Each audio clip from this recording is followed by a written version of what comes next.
Hi guys, so this video is about people pleasing, how to overcome it or lessen it. So this can be a terrible thing at some point. Some points it could be a good thing because, you know, if you're a people pleaser, it shows you think about other people. It's sort of like stretching the muscle of empathy. But at the same time, on the other end of the spectrum, it can be a negative thing because say there's a girl who really, really likes you and you don't like her, but you don't want to make her feel bad, so you start seeing her and then you get in a relationship with her and then you're with her for years. Like, it can be terrible if you're lacking that backbone. And people pleasing, obviously, I think we all know what it is. It's doing things for other people at the expense of ourselves and what we want. But I can be a really bad people pleaser, and this is something I'm better at and something I can assert myself more with. So I'm going to tell you how I've learned to improve on this.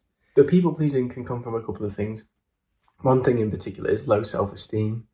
So if you don't value yourself enough, if you don't love yourself enough, you'll find yourself craving validation from other people's opinions because you don't like yourself enough. And as humans, we need that either internal validation or external, and obviously both at times, but usually people with higher self-esteem don't care about other people's opinions as much because they go, well, I like myself so much, so why does it matter what you think?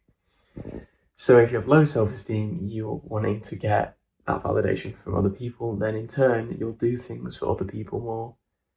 Because if I do this for them, then they'll like me, and then I'll feel better about myself. So it doesn't take Sherlock to realise where I'm going with this. To improve on people pleasing and to make sure you do less of it is to work on your self-esteem.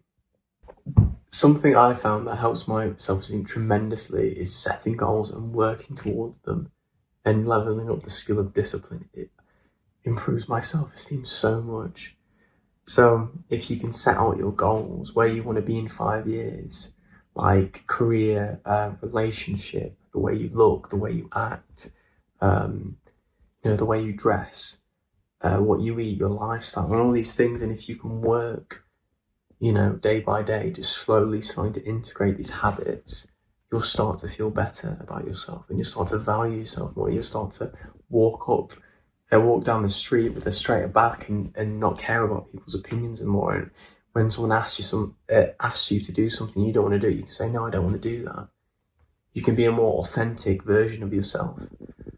Another thing that is really valuable to improve self-esteem is assertiveness. As a human being, we all have thoughts, wishes, desires. We're allowed to assert ourselves, right? So these are particular situations where it's completely normal and completely friendly and safe to assert yourselves in. You have the right to ask for what you want, recognizing that other people can say no. You have the right to have your own opinions. You have the right to have your own needs and wants, and they may be different from other people. You have the right to have feelings and to express them appropriately in situations. You have the right to say, I don't know, I don't understand, and this is something I understand, being dyslexic. You have the right to decline responsibility for other people's problems. You have the right to be respected. You have the right to make mistakes. You have the right to be yourself and different. You have the right for others to respect your rights. You have the right to say yes or no without feeling guilty.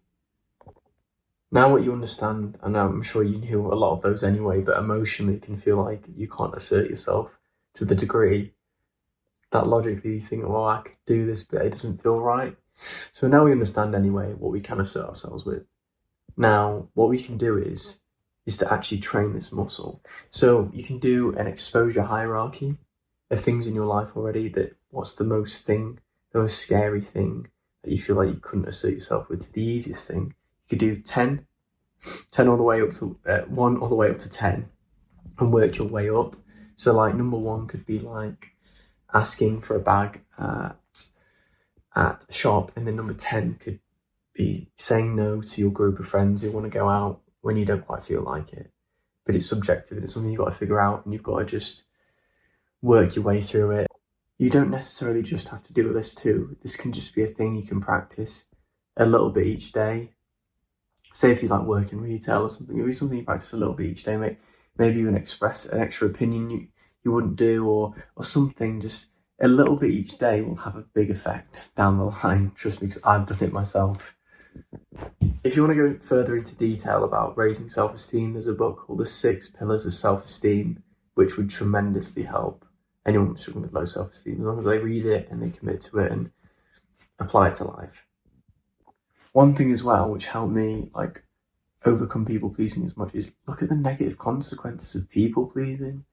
What is the specific negative consequences down the line, especially years down the line, if I don't improve this?